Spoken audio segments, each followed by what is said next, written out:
And welcome back to Battling Pool. I should say welcome back because it's another week of Battling Pool. And not just any week, ladies and gentlemen. This is a Golden Battling Pool 370. We are about to witness a Splat Zones only tournament. My name is Het. I am joined by Frosty. And before I can, yap about how we are doing, we are going straight off into Morris Muggers against the Vague Post team.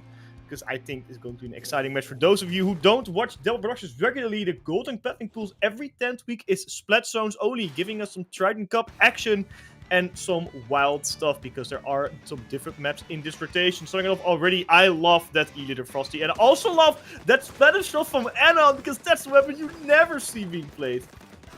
Yes, indeed, we're seeing some E-Leader. It's probably really good to play on a map like, I'd say, Museum. The sightlines are a lot more open for a weapon like Leader, but I think on zones there's a lot more cover. Even still, you just gotta watch out for that Leader, and already we're seeing the Pencil trying to maintain some ground. Some sword action is going on with Short Kick being able to get rid of Mia. Morris and Moggers are now able to clear out almost 70, they're past 70 now. They're in the 50 threshold, they have a Booyah Bomb ready to go here. They're really having a really strong start in this match. The Fake Post team, however, is capturing that zone quickly, and there it is. They lost 2 players, though, so they maybe put a penalty onto Morris Muggers, but can they maintain control? That's the million-dollar question. So far, it looks like they can, because Morris Muggers is slow. That's the name. Morris Muggers. That's a mouthful against the Fake Post. That's easy to pronounce because it's like positive words. Anyway, the Morris Muggers are a bit slow on their on the comeback, so 64 points is the current score for the Fake Post team. They got 3 players down, Frosty, and a wipeout to boot. And that is surely going to switch the lead right there. Yes, it appears that the Morris and Moggers are being hold maxed out by the Vague Post team. And we're seeing Pika already set up on the plat spinner. Mia is deep in enemy territory. This is just what Wiper can pull off before it, of course, gets traded off by, I think that's the Nova? The Nova on Morris and Moggers, and now Pika has established position on the ledge here. That's some strong positioning before they get shut down, popping the bubble. But the Morris and Moggers, they need to retake max right now because they are in the single digits. They need to put this in neutral, and that they do, and they clean that up, flip the zone, and now 73 points are being applied to the Vague Post team.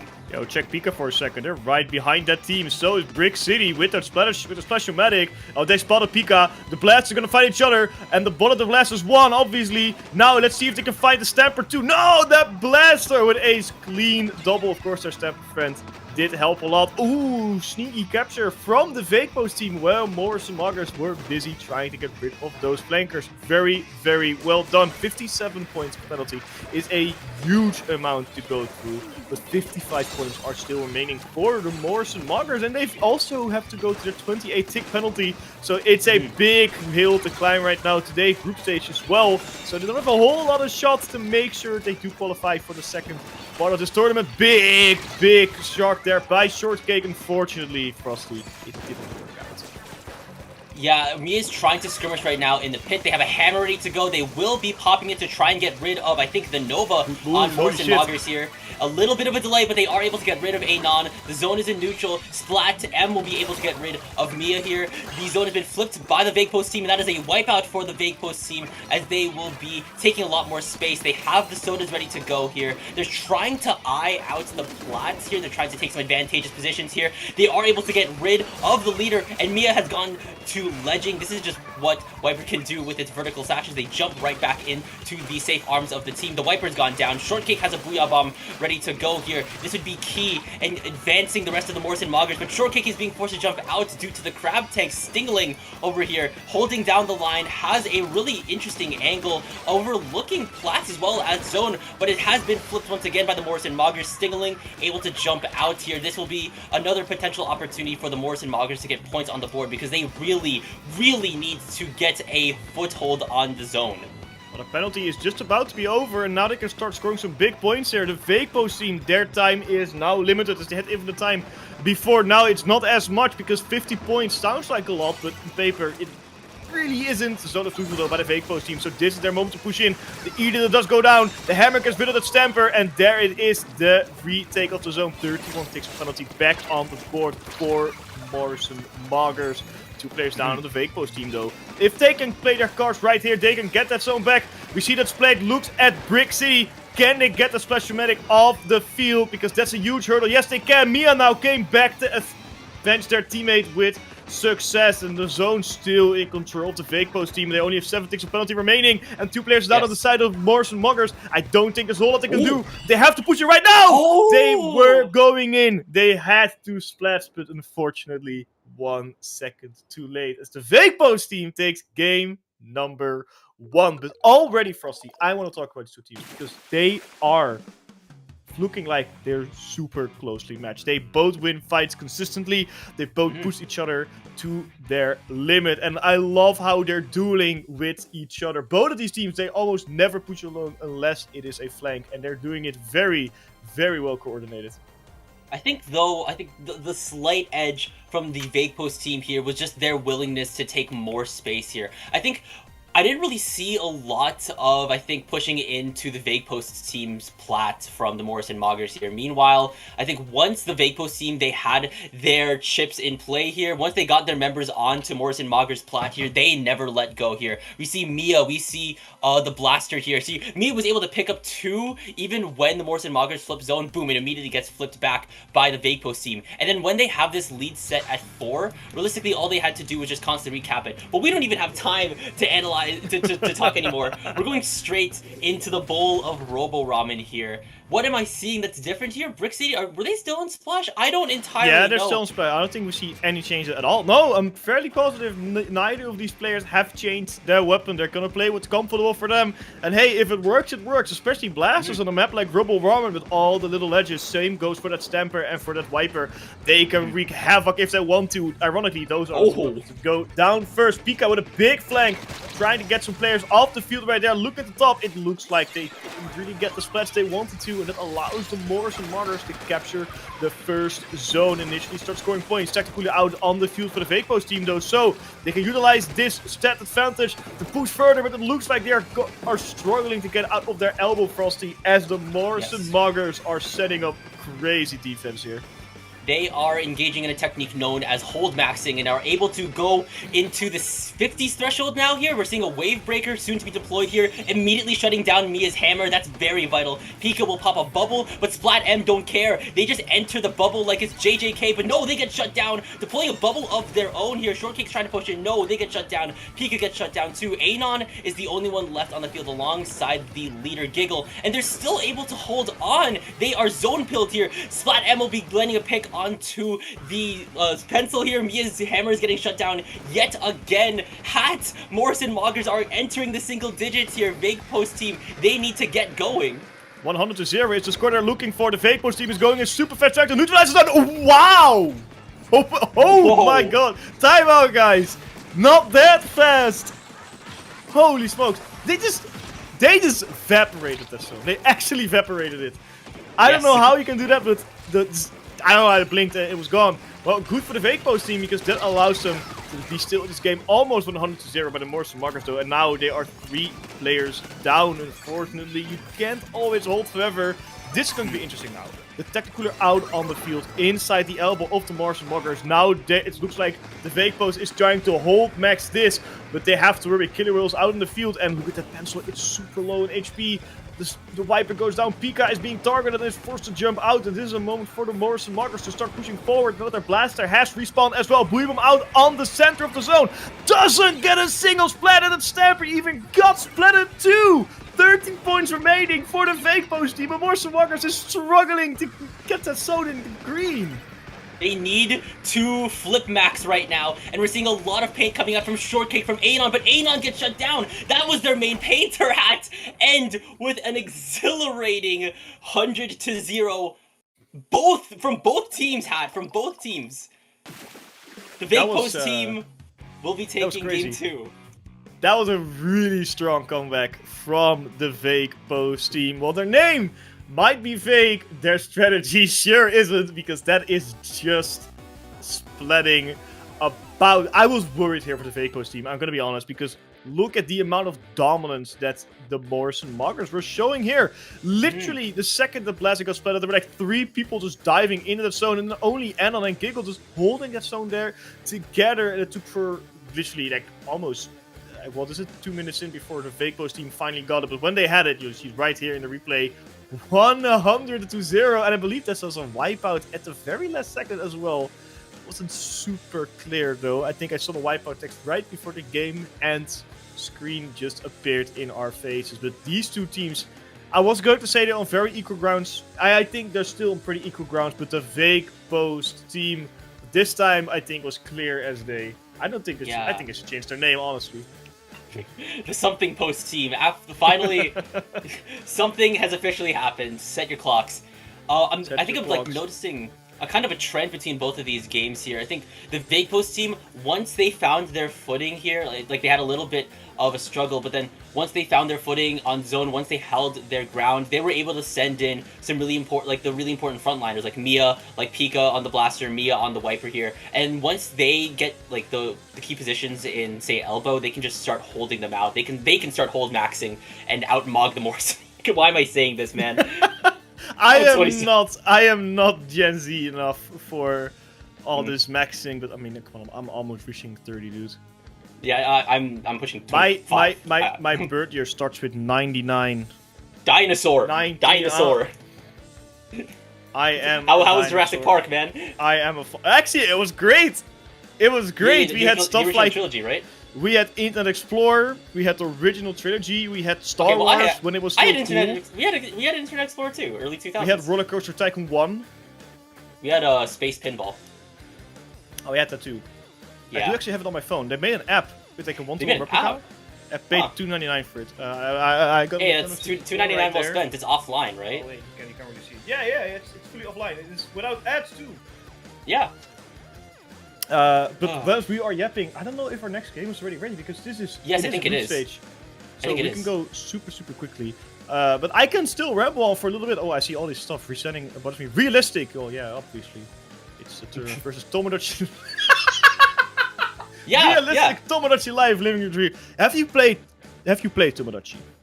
I am currently in the process of terraforming my island right now because I'm currently stuck with just like I need to really format my island because a lot of just everything is just kind of being plopped out about. I willingly said yes to my Mii's asking for random stuff being put everywhere, so I just have. You should do that because it's funny. But there's a vending machine on the northern beach and it's so out of place. But it's like.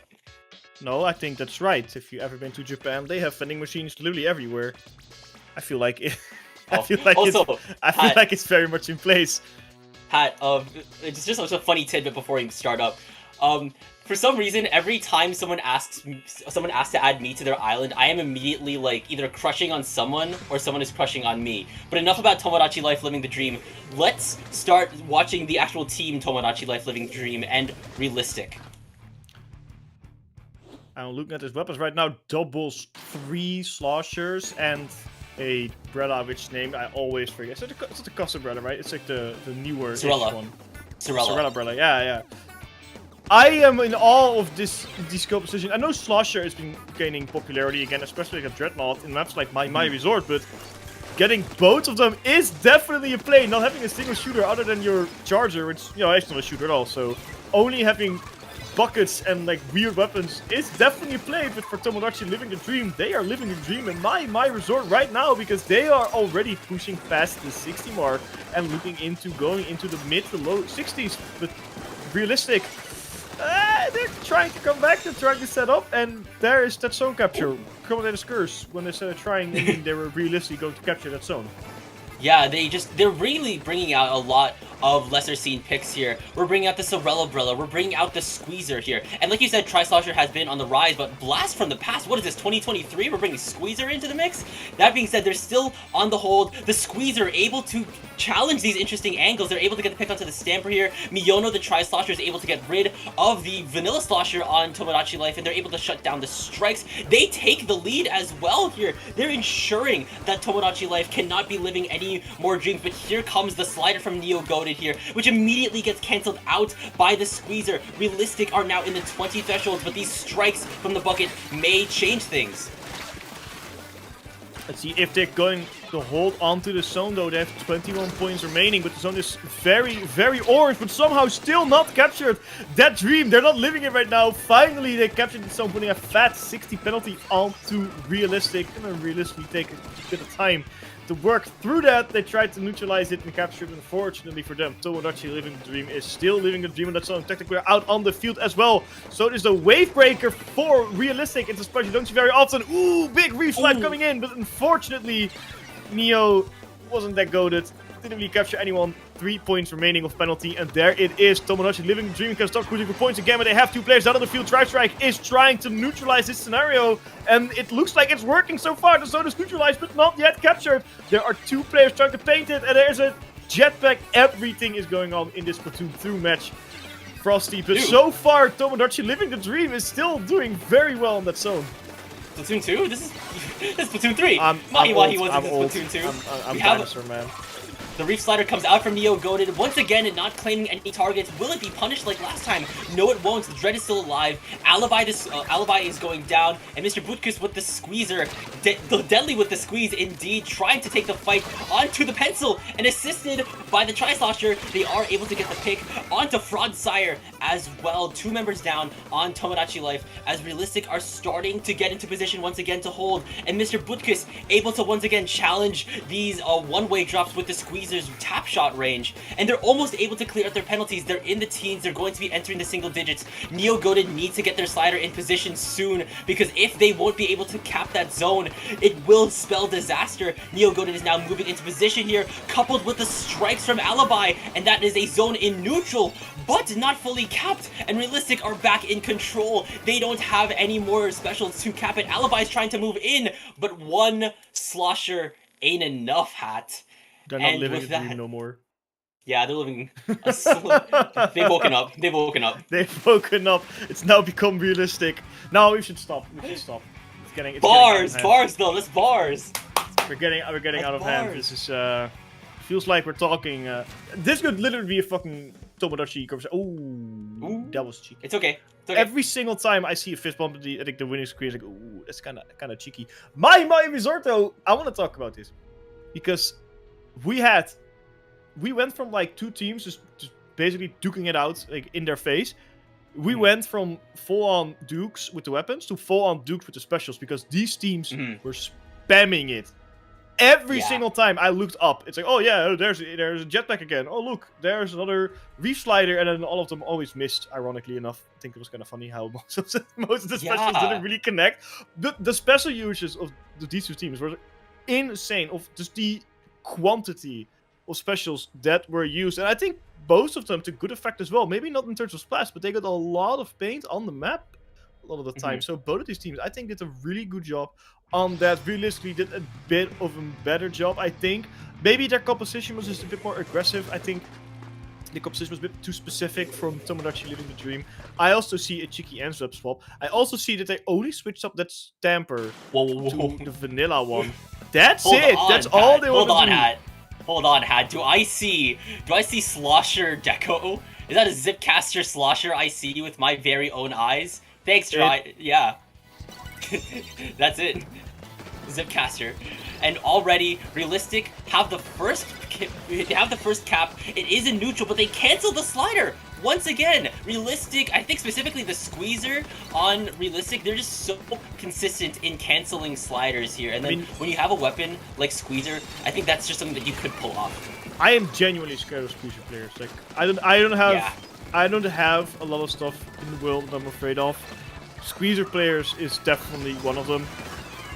I think that's like my biggest fear in life. Because every single time I see one in ranked, I look at them like, ah, yeah. And then she like the thing like the dog fucking meme where you're just kind of like, oh, that's just me.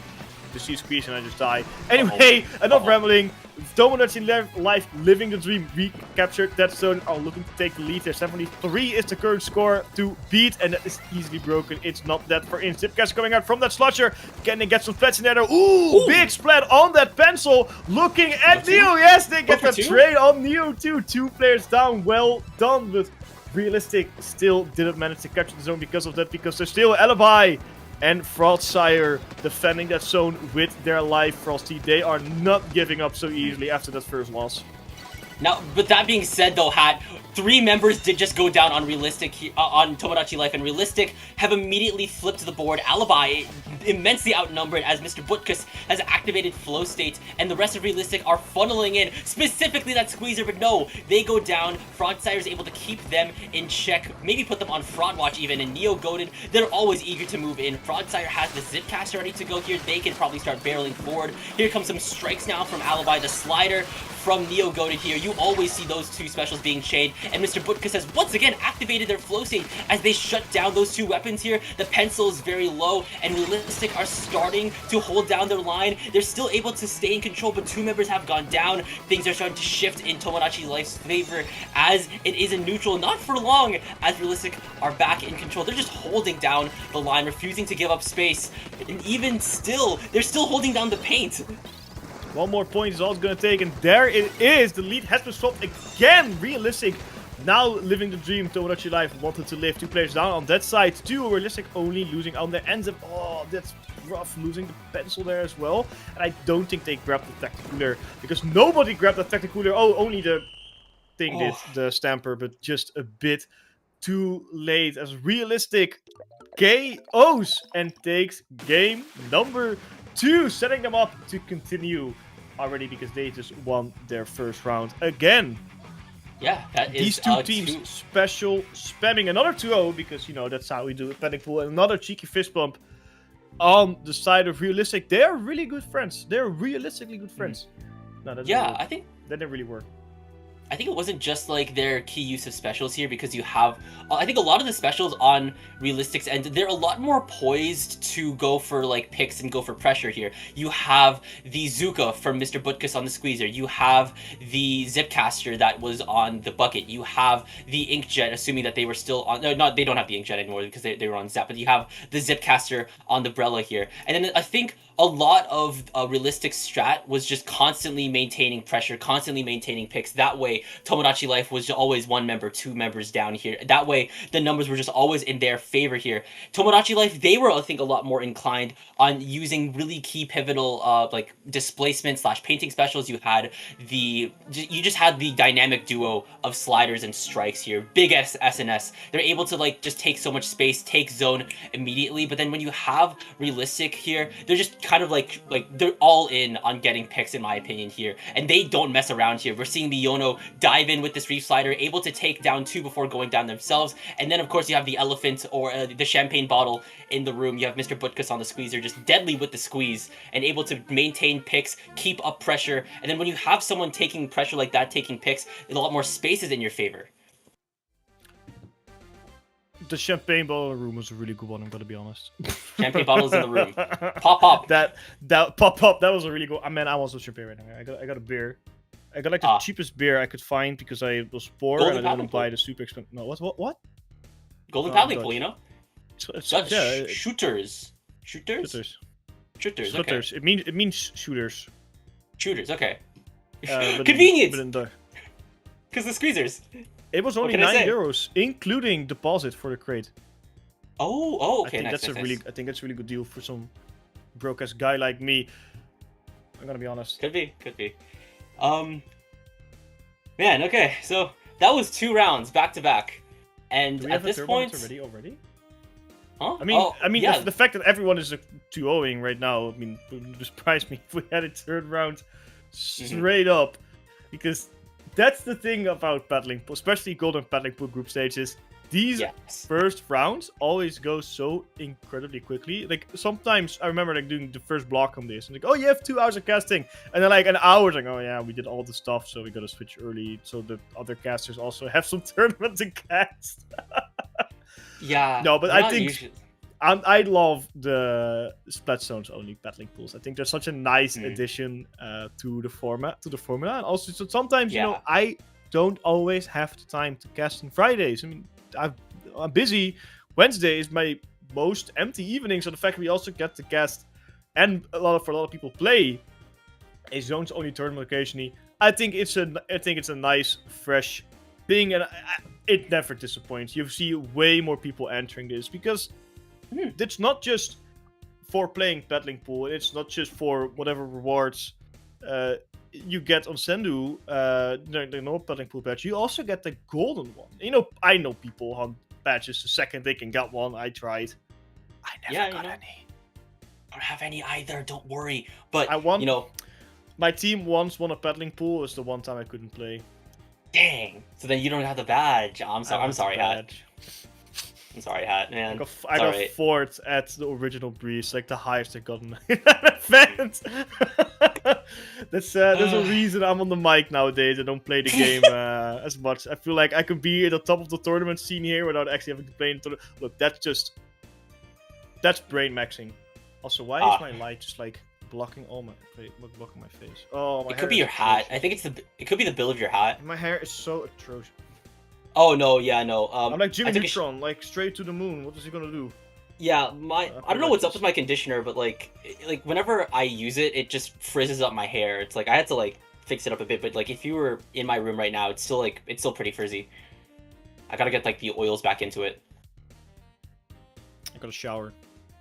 I didn't shower after today. True. Get that in. Oh, man. Gotta get a shower. Anyway, we are rambling.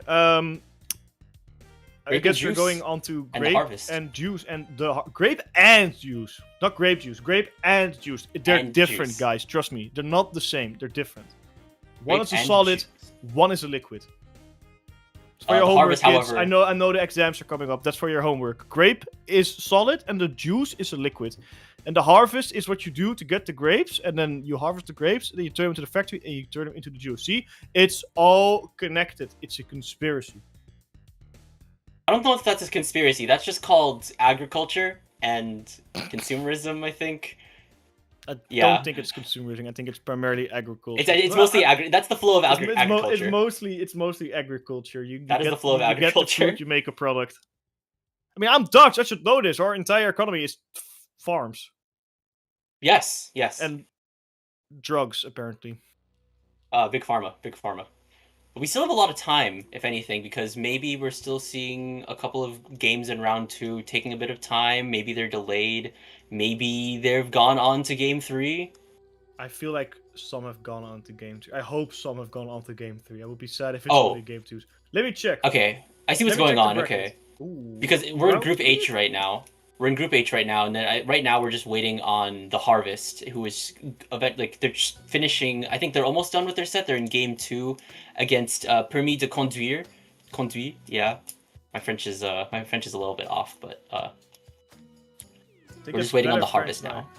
Permis de Conduire.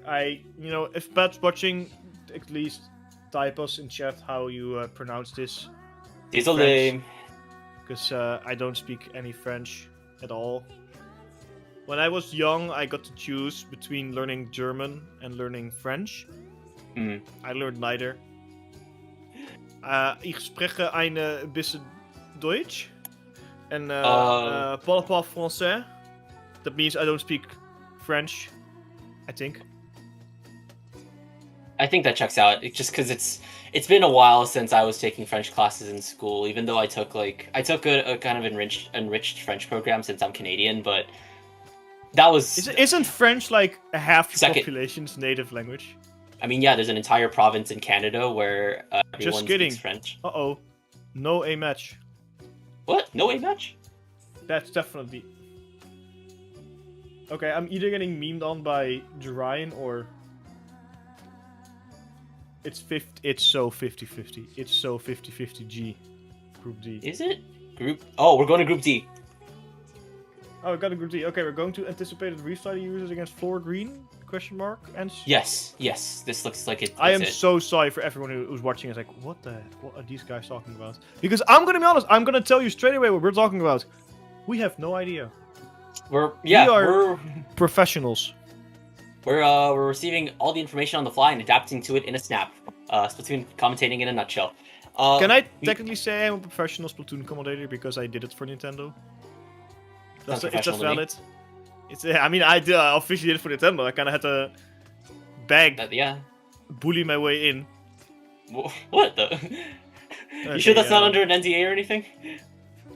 No, they didn't even pay me. Well, hey, that still sounds. I mean, you did. I kind of forgot to ask the thing I wanted, so I was like, well, whatever. You did it for the big dogs, to be fair. I did it for the big dogs. I did it to get fucking talked. I get- should swear. I did it to get talked through my entire thing in the finals because the co-host didn't really know how to cast, which is kind of funny. But they gave me an expensive sushi dinner, so hey, I'm not complaining. Yeah, but I guess until then, we've got a whole lot of time on our hands because both Floral Green and Anticipated Reef Slider users are still in round 2. So we will be back after a very, and I will swear on everyone in Twitch chat souls, very short break.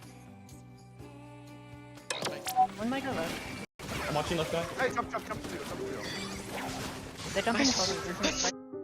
Now we're back to a fight for the zone. Both of these teams are around, but 2 down. Nope. On to PXG, but grab tank. Dead. Zone, ping. Oh, catch it. Oh, No, dude, don't do this. Come on, yo. nice. Wait.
Splatoon Stronghold, a stronghold for competitive Splatoon, providing resources to long-timers and newcomers alike.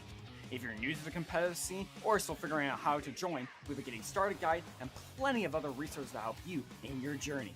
If you are a seasoned veteran, we still have plenty to offer. You can find and join tournaments as well as participate in our Captain Forum and find free agents and teams. Our mission is to make competitive Splatoon easily accessible to everyone. So what are you waiting for? Join the Splatoon Stronghold today!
Hello everyone, welcome back to Paddling Pool. Paddling Pool 2. Was it Paddling?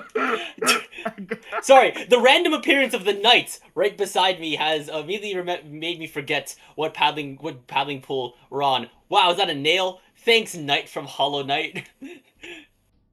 Okay, I'm going away now. Bye. It appears that the knight is off to another adventure. This thing is so fucking uncomfortable, dude. Yeah, I mean, like, it looks 3D printed. We're It's now pressed against my here. nose. Your nose, okay. Well, we're here in round 3 of the group stage. Anticipated Reef Slider users versus Floral Green have now made it to round 3. Let's see what we're bringing into the table. Macho is bringing out another leader, and we're seeing another wiper in the hands of Rada. Interesting to see. Kind of like, this reminds me of round 1, Hat. It does actually, yeah. There's a lot of similarities between those two teams. I do miss the Stamper though. I think that's a big down one. Also, we have to be biased for those of you that are watching. Floral Green has Rana. Apparently, Rana is doing a lot of stuff in Dapple. So if we're not for Floral Green, we're all going to be very upset. Rana's going to be very upset and will ban us from Dapple Productions. So make sure to cheer for Floral Green as they do capture the zone initially. Actually, it starts putting some points onto it, but I don't think they're going to hold it for very long. No, there it is. Anticipated Reef User does take it away from their hands. Now, I think, Frosty, the question is how long can they keep it, though? Because we saw it went back, and it didn't really went back and forth the last time we saw this map. It was like basically 100-0 on both sides. This time, yeah, it looks like it's going to be a little bit more back. It does look like that's the case for now, but these strikes from Floral Green are attempting to switch things up here. Titan is able to jump out. The zone being in neutral won't stay in neutral for long, as 27 Judd will bring out to their Crab Tank, which is slowly running out of time and is already taking some damage here.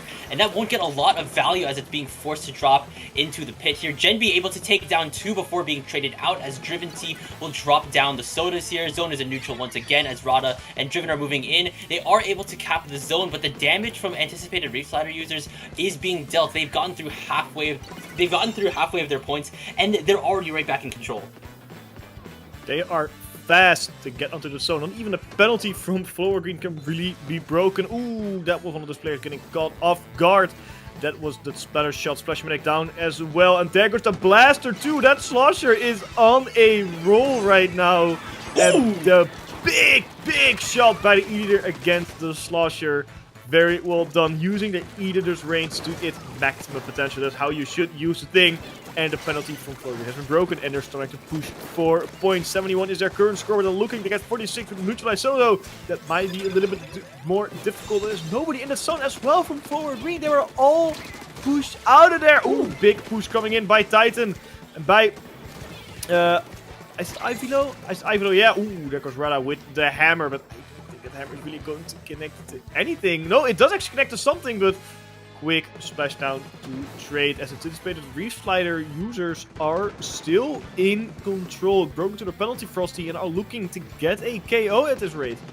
Yes, they are now occupying elbow here. Titan is dropping down into court once again to potentially go for some AoE chip damage from the bottom here. Ivilo as well as Denia are trying to hold down the line, but the splash has gone down, the shot has gone down, and the rest of Floral Green are starting to barrel out of elbow and immediately will be flipping the zone. It is only Matcha left here, and they're being forced into a corner. Genby has some strikes ready to go, which could allow them to hold their hold for a little bit longer, unless they get directed by Titan right here and there. The strikes have been shut down here. Titan's gonna go for Rada next, shutting them down as well. Driven is already starting to watch their teammates drop immediately, and Titan will drop the splash down and will cap the zone in anticipated Reef Slider users' favor.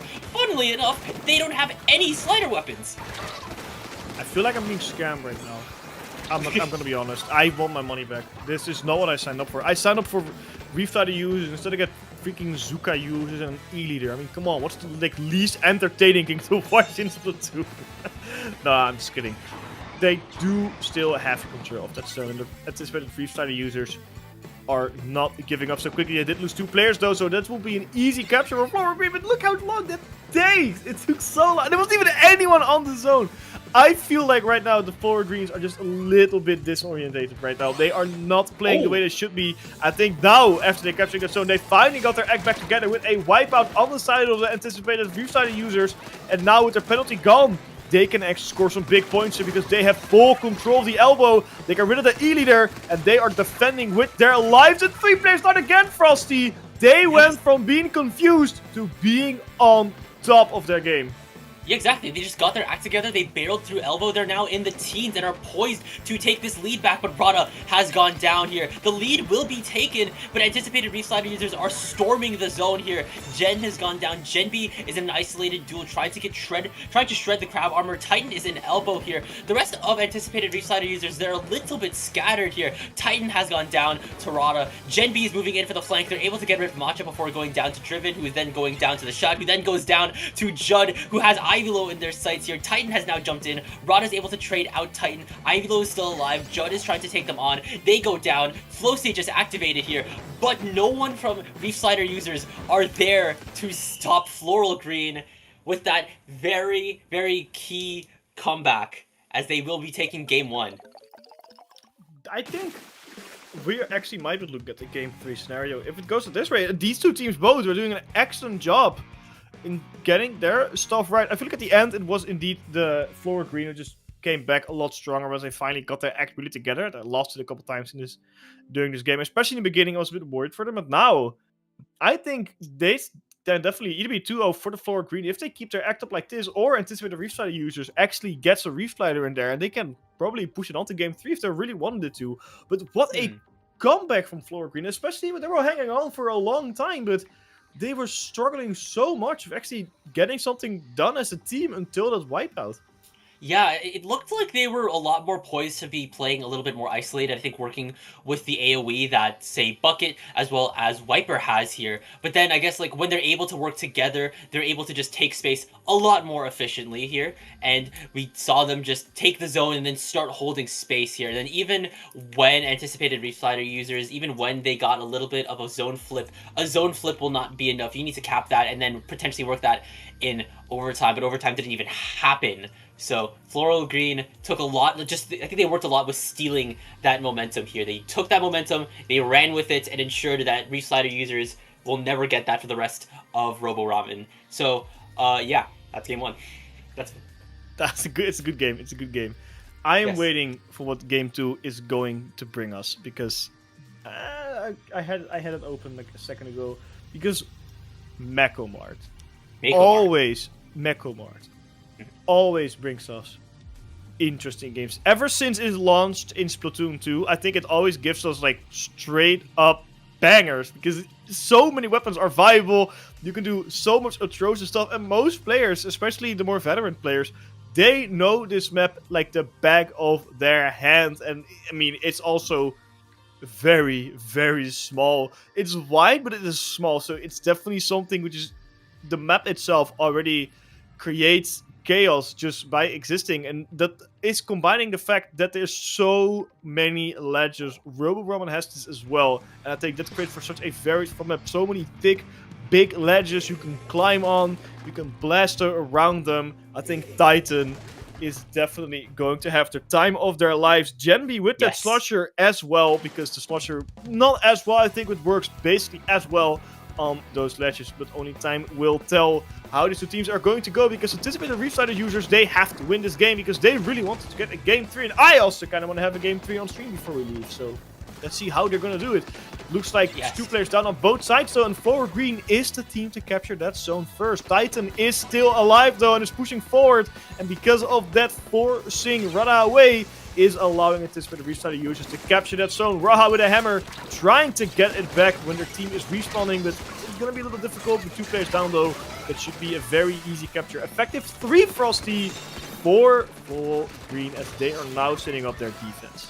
Yes, 2 members down on Reef Slider users. Driven will be popping the slider, and Genby will be popping the strikes right now. They have noticed a splash trying to get a sneaky entryway in, but they are not letting them in anytime soon. No crab for Reef Slider users in the meantime, but Titan and Matcha are moving in. Titan's able to get rid of Ivy Low here, a splashdown here to immediately get rid of Rada, trading out Rada at least, and Driven is the only one left here, being forced to jump out as Reef Slider users will immediately flip down the flow of the game and will be starting to set up on their own. Rada has a hammer ready to rip at any moment's notice, which will be happening now. There's also a crab, but no, that hammer gets shut down by Denya, who's trying to go for a flank, potentially trying to get rid of Driven here. Titan also getting rid of Genbi here. They are not letting anyone through, and they are also putting up a crab on Floral Green's plat. Oh, not anymore.